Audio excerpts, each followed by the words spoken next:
Welcome. I hope you are well.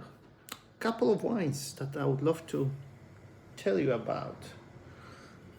Meursault Premier Cru Perrières by Jean-Marc Roulot 2014 and Meursault Haut Tesson Plaisir Clos de Haut Tesson 2020 as well by Roulot. Drank very recently and enjoyed enormously. So, historical estate of Meursault started in 1820.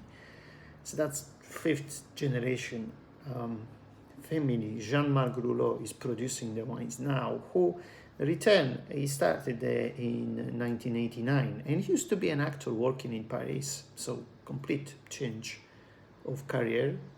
Little over 13 hectares. Phenomenal vineyard holdings.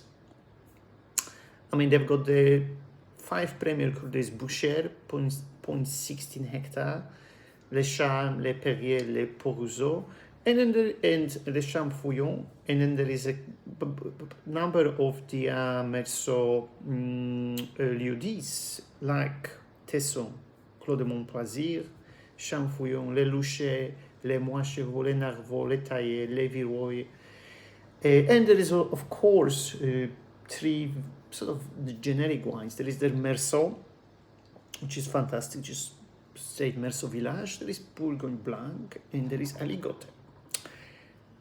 Premium wines, one of the top producers. What is great, the prices are quite sensible. So the Perrier, of course, always going to be expensive because that's the sort of crown jewel in the domain. But something like this Meursault Tesson, we paid for it 170 euro.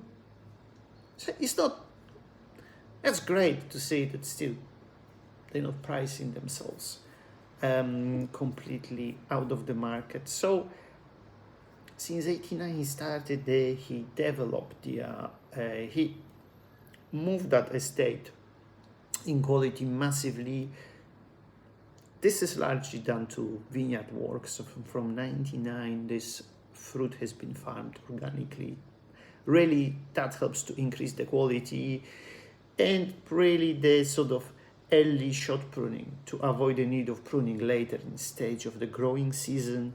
Focusing on acidity, really a lot of the time when you taste Roulot wines, that's one of the key feature, and reductive style. Really, so long élevage of 18 months. Oak isn't excessive. So this village wine would say about 20%, with going up to 50% for something like Perrières. And once the élevage is finished, wine will get back to the stainless steel. What that will do, it prevents the oxygen, and that tend to create a stylistic imprint of all the Roulot wines with stroke match, flintiness.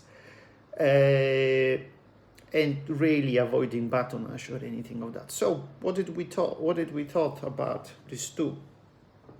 20 warm, sunny vintage.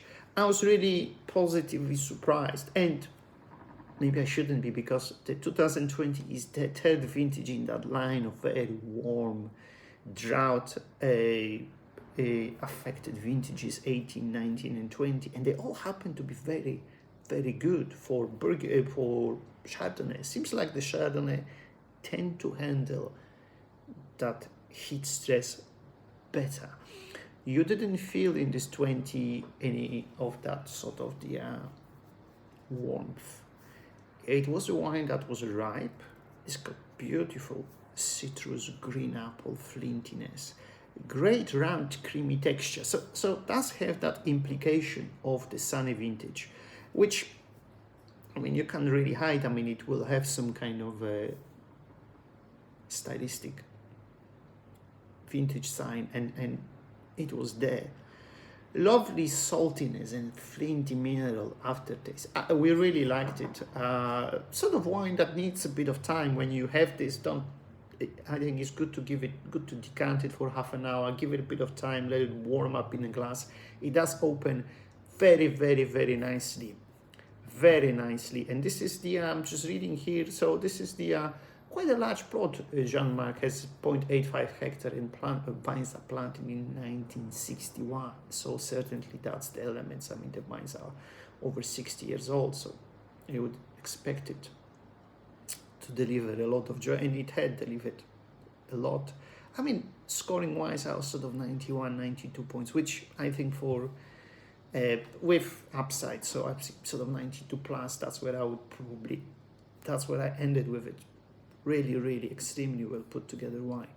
So that's Tesson. And well, Perrières 2014. Well, 2014, if we talk about vintages, that's the one of the best vintages of that decade. Together with 17, I think if I would have to judge those vintages on a scale point from 1 to 10, I would give 14 10 out of 10, and I would give 17 10 out of 10 as well, although stylistically they're different. 14 for white Burgundy seems to be much denser and richer. And this is really the sort of crown jewel of the estate. It's a small plot, it's got 0.26 hectares, so there will be 3-4 barrels of Perrières produced, so you're not going to see it very often, and when you do, you should go check it out. Vines are planted in 1964, so we had this over a long dinner between three of us, and element that stood out in this particular wine is how youthful the wine is, and line of that sort of mineral affected acidity that ran through it was phenomenal. A lot of mineral, savory, salty kind of characteristics. Yellow plum, this sort of yellow plum with flint, with as well. There is a noticeable oak sweetness, especially in the palate, but very nicely complementing the wine. So that was very, very, very good. Still, and I think it shows how potent and how powerful Terroir Perrières is. This is still a relatively young wine, although being 10 years old. I think this is great to drink now. I don't think you're going to commit crime drinking the 2014 Perrières from Roulot. Certainly, wine will benefit from another 5, 10, even 15 years of age.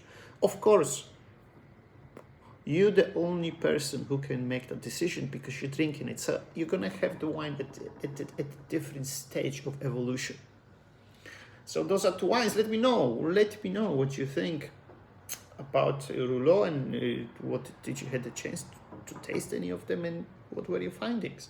And one more very important thing to say is thank you for following me, and thank you for your comments. That's extremely encouraging and generous, and I like it a lot, and I will be producing more content because of that, which is, how cool is that? All the best. Speak to you soon.